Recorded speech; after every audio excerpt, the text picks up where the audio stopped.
Le dossier de cette édition maintenant, et une question d'abord. Qu'y a-t-il de commun entre François Hollande, Jean-Louis Borloo et Valérie Pécresse? Réponse, ces trois figures politiques, dont un président de la République excusé du peu, sont tous diplômés d'HEC. Oui, nos grandes écoles de commerce, HEC, l'ESSEC, Subdeco, sont une fierté française, souvent très bien classées dans les palmarès internationaux. Mais y a-t-il un revers de la médaille? Elles sont épinglées par la Cour des comptes dans un rapport récent. Frais d'inscription trop élevés, mixité sociale insuffisante, les grandes écoles dans le collimateur, dossier signé Florence Griffon, Alexis Jacquet.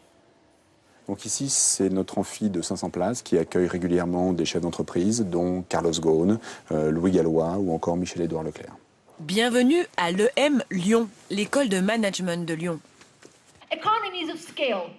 Ici, pour satisfaire les étudiants, la moitié des enseignants sont recrutés à l'étranger. Ce professeur a été débauché aux États-Unis.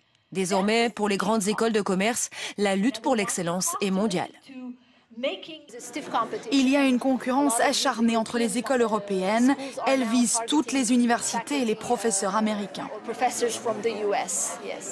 Cette école de commerce a été classée 3e meilleure de France par le magazine L'Étudiant. Ici, les élèves sont formés par des professeurs experts. Ils partent étudier ou travailler au moins 18 mois à l'étranger. L'école a même ouvert un campus à Shanghai. Tout cela a un prix pour les élèves. 11 200 € par an. C'est 10 mois de SMIC uniquement pour les frais de scolarité. L'EM Lyon est loin d'être un cas isolé. Cette année, HEC a facturé ses droits de scolarité 11 900 € par an, l'ESSEC 9 500 et le SCP 9 400 €. Comment financer de telles sommes? Si différents systèmes de bourse existent, les étudiants modestes n'ont pas le choix, ils doivent s'endetter. Pour moi, je n'ai pas la chance d'avoir des parents qui financent mes études, donc je finance mes études par moi-même et par l'intermédiaire d'un prêt bancaire. Ça me stresse puisque c'est une charge, mais pour moi, elle se remboursera assez facilement puisque j'attends de l'EM Lyon qu'elle m'apporte une carrière prometteuse, tout simplement. Avec des salaires élevés? Avec des salaires élevés, bien sûr. Discrimination par l'argent, dénonce la Cour des comptes. Il y a dans ces écoles 2 fois moins d'enfants d'ouvriers qu'à l'université. Les écoles, elles, se défendent. L'important pour nous est qu'un étudiant ne puisse pas être empêché de rejoindre une école comme la nôtre pour des raisons financières. Donc il est clair que nous faisons un certain nombre d'efforts et nous sommes là aussi beaucoup améliorés. Nous avons beaucoup progressé sur ces 10 dernières années pour accompagner nos élèves. Il existe pourtant une alternative. La voici. Ces étudiants ont choisi un IAE, un institut d'administration des entreprises, une école de commerce publique.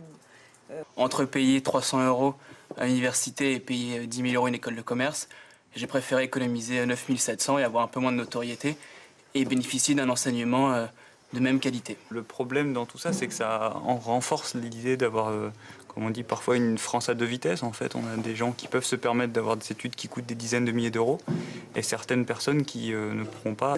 Il existe une trentaine d'IAE en France.